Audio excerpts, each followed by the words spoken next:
친절한 경제 시간입니다. 경유차 타시는 분들 많은데 이 경유값을 휘발유 수준으로 올린다면 납득하실까요? 아무리 환경 중요하다지만 가뜩이나 규제 많은데 너무한다 이런 생각도 하실 것 같은데 실제로 대통령 직속기구가 휘발유와 경유 가격을 같은 수준으로 조정하자는 제안을 내놨습니다. 이유가 뭔지 실현 가능성이 있는 이야기인지 박대기 기자와 짚어보겠습니다.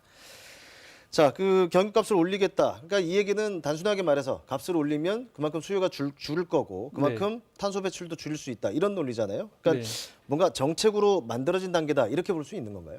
네, 그건 아닙니다. 이 대통령 직속 국가기후환경회의가 이런 정책 제안을 내놓은 상태인데요. 네. 이 정책을 실제로 받아들일지 여부는 이번 주부터 정책 협의를 거쳐서 정부가 입장을 정하게 됩니다. 이번 정책 제안은 지난 1년간 100여 차례에 걸친 협의 과정과 500여 명의 국민 정책 참여단 토론회, 또 사회 각계의 의견 수렴을 거쳐서 마련된 것인데요. 네. 이미 2050년에는 탄소 중립이 결정돼 있는 상황이고 우리나라의 로드맵이 늦다는 시민단체의 지적이 나오고 있는 상황입니다. 그런 가운데 마련된 정책 건의이기 때문에 단순히 건의보다는 무거운 의미를 가지고 있다 이렇게 볼 수 있겠습니다. 어쨌든 좀 뭐 늦은 상황이다 뭐 이런 판단인 것 같은데 이게 당장 그래도 경유값을 올린다. 이건 특히 이제 생계를 위해서 화물차 운전자 같은 분들에게는 되게 민감할 수밖에 없는 문제잖아요. 네, 그러니까 그렇습니다. 앞서 뭐 정책적 판단에 대한 얘기를 해주셨는데 근거가 있다면 이번 경유값 제한에 대한 근거가 있다면 뭐라고 설명할 수 있을까요? 네, 일단 경유값을 올려야지 미세먼지 배출을 줄일 수 있다 이렇게 판단을 한 것이고요. 네. 또 이제 점진적으로 올리자는 이런 제안입니다. 지금은 경유세가 1리터당 530원 수준인데요. 휘발유세는 리터당 746원으로 휘발유세가 경유세보다 200원 가량 비쌉니다. 이 격차를 점진적으로 줄이자는 것인데요.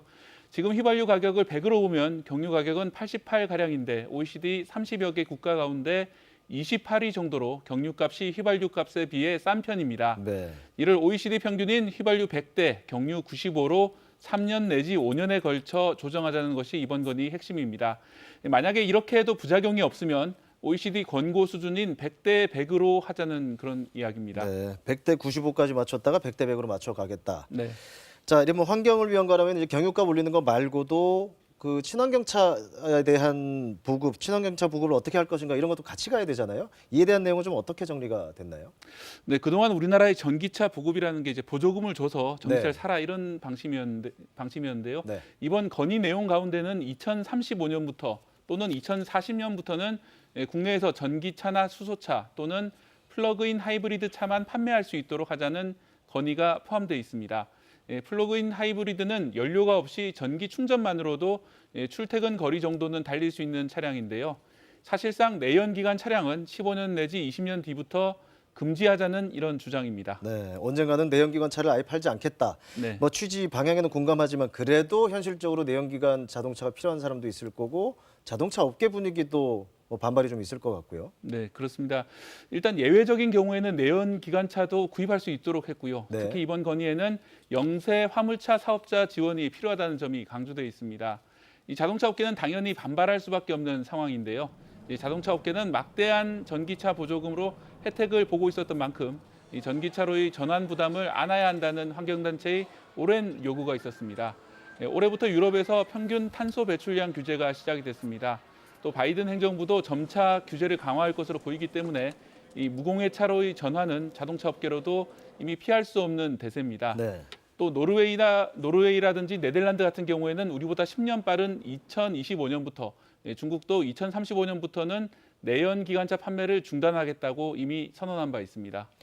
자, 지금까지 자동차 얘기했다면 역시 온실가스 주범 중 하나가 화력발전소잖아요. 네. 그러니까 이번 제안에 좀 이거 관련해서 눈에 띄는 내용이 있나요?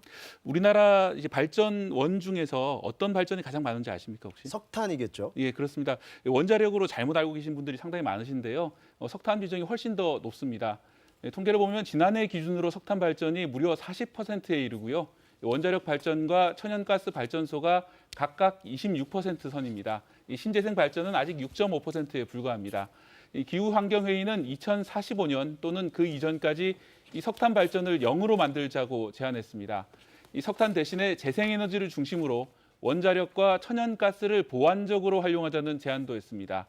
석탄 발전은 우리나라가 전체 온실가스의 28%를 배출하고 있습니다. 또 미세먼지 9.2%도 석탄 발전에서 배출이 되는데요. 네. 그런 만큼 2045년이라는 기준이 너무 먼 미래가 아니냐 이런 비판도 나오고 있습니다. 바이든 미국 대통령 당선인은 공약으로 2,000조 원을 투입해서 2035년부터는 발전 분야에서 탄소 배출량을 0으로 만들겠다고 했습니다. 이번 제안이 이런 제안보다 10년가량 늦은 거라서 아쉬움이 남는 상황입니다. 늦었지만 좀 더 구체적인 정책으로 이어지는 이런 논의가 좀 필요할 것 같네요. 박대기 기자였습니다.